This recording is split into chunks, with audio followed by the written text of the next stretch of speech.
छोटी कहानी की अवधारणा। यह मानने में कोई दुविधा नहीं हो सकती है कि स्वतंत्र विधा के रूप में वो कहानी की पहचान के निर्धारण का आरंभिक श्रेय यूरोप और संयुक्त राज्य अमेरिका के कहानी लेखकों और आलोचकों को ही है। इसे समझने के लिए अमेरिका और यूरोप में छोटी कहानी की अवधारणा और एक नई विधा के रूप में उसके विकास के इतिहास पर दृष्टि डालते हैं। छोटी कहानी की अमेरिका और यूरोपीय अवधारणा। अमेरिकी आलोचक एडगर एलन पो छोटी कहानी आदि के प्रवक्ता माने जाते हैं। 1846 में उनकी फिलॉसफी ऑफ कंपोजिशन नामक पुस्तक प्रकाशित हुई थी, जिसमें सर्वप्रथम छोटी कहानी के स्वरूप पर विचार किया गया।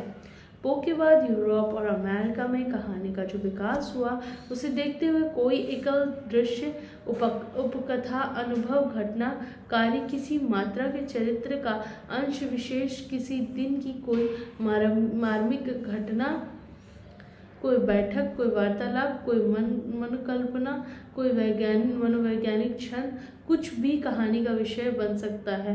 पर अच्छी कहानी के लिए यह आवश्यक है कि उसमें संवेदना का कोई मार्मिक बिंदु या क्षण प्रस्तुत किया जाए। आदर्श कहानी तो वह होती है जिसमें केवल एक ही प्रसंग होता है और या अधिक से अधिक मुख्य प्रसंग के इर्द गिर्द सहायक रूप में कोई गौण प्रसंग होते हैं। कहानी का आकार तो छोटा होता ही है। उपन्यास की तरह इसमें दृश्य निर्माण, वर्णन और वार्तालाप के लिए भी बहुत कम अवकाश होता है। कहानी में भाषा में वैविध्य की भी बहुत कम गुंजाइश होती है, पर भाषा का बहुत सावधान और सृजनात्मक उपयोग अपरिहार्य होता है। छोटी कहानी की परिभाषा।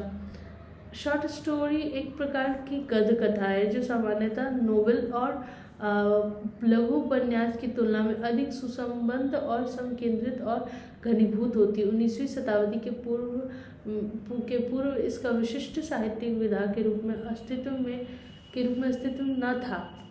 लघु कथाओं का अस्तित्व वैसे तो बहुत प्राचीन और विश्वव्यापी है, पर छोटी कहानी के नाम से जिस कथा रूप का विकास यूरोप और यूनाइटेड स्टेट्स में 19वीं शताब्दी में हुआ, वह अपने चरित्र में बिल्कुल नया था। छोटी कहानी के रूप निर्धारण में स्केच और उपाख्यान की भूमिका। छोटी कहानी के विकास में स्केच और उपाख्यान की भूमिका मानी जाती है। इन्हीं के भीतर आधुनिक छोटी कहानी विकसित हुई। अपनी अन्य विशेषताओं के साथ स्केच तथ्यात्मक और पत्रकारिता के गुणों से युक्त और उपाख्यान की तुलना में सामान्यतः अधिक विश्लेषणात्मक और कम कथात्मक या नाटकीय होता है। स्केच का प्राथमिक रूप लिखित है, उपाख्यान का मौखिक। यह अकेला अंतर ही उनके अलग अलग तरह के प्रभाव का कारण बन जाता है। स्केच लेखक वर्तमान और प्रत्यक्ष यथार्थ पर अपनी नज़र रखता है, जबकि उपाख्यान दरबार या अलगाव के चारों ओर बैठे श्रोताओं को सुनाई जाने वाली चीज होती है, जो प्रायः मुख्य अतीत की पुनर्रचना होती थी। 19वीं शताब्दी में कुछ लेखकों ने, जिन्हें आधुनिक कहानी का जनक कहा जा सकता है, निकोलाई गोगोलोव, ऑर्थेन आदि ने स्केच के तत्व के साथ उपाख्यान के तत्वों का मिश्रण करके एक नई कथा विधा को अस्तित्व में ला दिया, जो छोटी कहानी के नाम से जानी गई। यद्यपि इनमें से प्रत्येक लेखक ने यह मिश्रण अपने ढंग से किया, पर सामान्य लक्ष्य कदाचित उपाख्यान की फैंटेसी और कल्पनात्मक उड़ान को थोड़ा मंद और स्केच को उसकी कठोर तथ्यात्मकता के बंधन में से मुक्त करना था। छोटी कहानी के उदय में साहित्यिक स्वच्छंदतावाद और साहित्यिक यथार्थवाद की भूमिका। कुछ आलोचकों ने छोटी कहानी के उदय के मूल में साहित्यिक स्वच्छंदतावाद और साहित्यिक यथार्थवाद का योगदान देखा है। स्वच्छंदतावाद में छोटी कथा के भीतर उद्घाटित किए जा सकने वाले अद्भुत और असामान्य भावबोधों और उत्तेजनापूर्ण अनुभवों के प्रति रुचि जागृत की। एडगर एलन पो की Tales of the Grotesque and Arabesque इसी प्रकार की रचनाओं का संग्रह। इसका प्रभाव न केवल अमेरिका के लेखकों पर बल्कि यूरोप के विशेषकर फ्रांस के लेखकों पर भी पड़ा। जर्मनी में हाइनरिक वॉन क्लाइस्ट और E.T.A. हॉफमन ने उपदेश कथाओं का उपयोग मनोवैज्ञानिक और आध्यात्मिक प्रश्नों के उद्घाटन के लिए किया। कुछ बाद में अमेरिकी वैयक्तिक संवेदनाओं पर आधारित कहानियाँ लिखी। हेनरी जेम्स की the turn off the screw इसका उल्लेखनीय उदाहरण है। इसी समय कथाकारों ने समकालीन परिस्थितियों पर असंदिग्ध विश्वसनीयता के साथ लिखने का दायित्व संभाला। फ्रांस में प्रॉस्पर मेरमे तटस्थ व्यक्तिगत भावनिरपेक्ष पर्यवेक्षण युक्त कहानियों का जनक माना जाता है। यह तकनीकी मोपासा की जो सामान्य आदमी की नीरस उल्लेखनीय जिंदगी में भी विशेष रूप से प्रकाशमान और उद्घाटक क्षण को पकड़ लेने में पटु था, कहानियों में भी दिखाई पड़ती है। छोटी कहानी की अवधारणा में यूरोप और संयुक्त राज्य की भूमिका।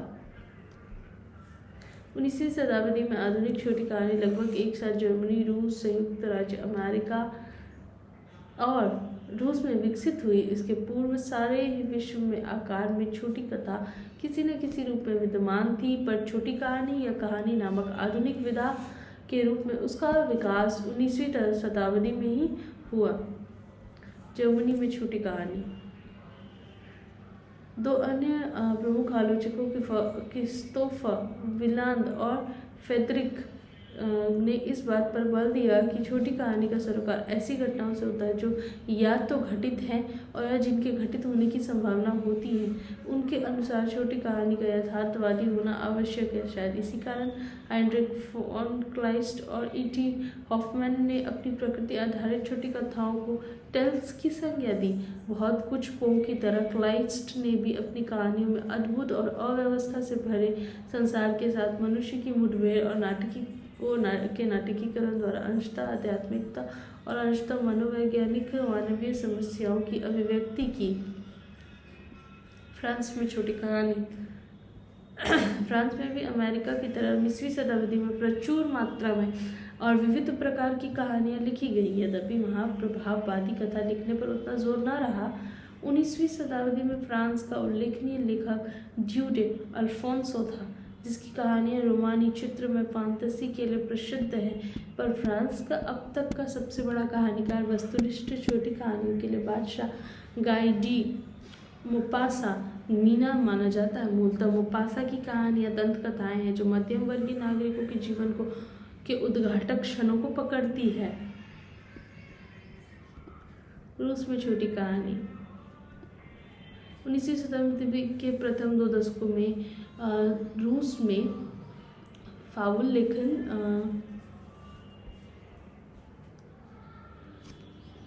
खूब प्रचलन था, जिसे पर रूस छोटी कहानी का वास्तविक आरंभ निकोलाई गोगोल की कहानियों से आरंभ होता है। रूस का एक दूसरा उल्लेखनीय कहानीकार इवान तुर्गवाने था।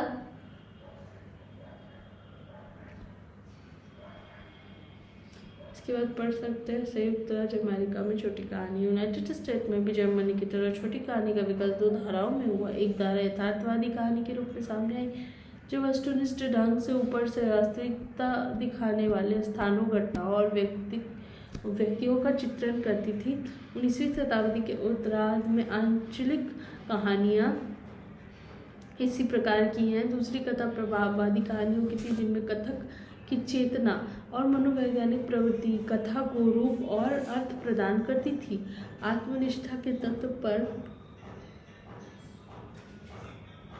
आधारित ये कहानियाँ बाहरी तौर पर नाम मात्र की यथार्थवाद होती थी। उसका उदाहरण पो की कथाएं में है।